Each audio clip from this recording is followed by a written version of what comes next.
ما waxay kula tahood u malaysay taajirnimadu inay tahay xoolo badnimiyaad u malaysay taajirnimada dhabtii wax weeyaan qalbigaagu inuu taajir yahay qalbigaagu inuu qani yahay oo qanacsan yahay taajirnimada dhabtii waa taa faqriga dhabta ana ma aha inaadan xoolo haysanin ood gacan maran tahay faqrigu ma aha laakiin faqriga dhabta annabigu wuxuu yiri salawaatu rabbi wa salaam alayhi waa faqriga iyo baahida qalbiga waa ninkii qalbigiisa ilaahay qaninimo uu galiyay qanacsanaan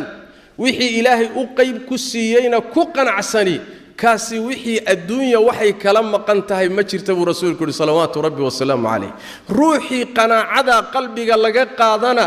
wax kasto adduunka la siiyo sidoo dooni ha u badnaade waxba u tari maayo buu nabigu yiri salawaatu rabbi wa salaam alayhi waxa uu dhibaya naftiisa shuxigeedii iyo bakhaylnimadeeda sidaas daraadeed wixii ilaahay qayb ku siiyay raali ku noqo waxaad noqonaysaa adoomada midka ugu taajirsan naftaada degaysa noloshaada xasilaysa waad qaboobaysaa intaan aakhiriya abaalgudkeeda la gaadhin ba adduunkaaga wuxuu noqonayaa adduun raaxo leh oo xasilooninaho degan baad noqonaysaa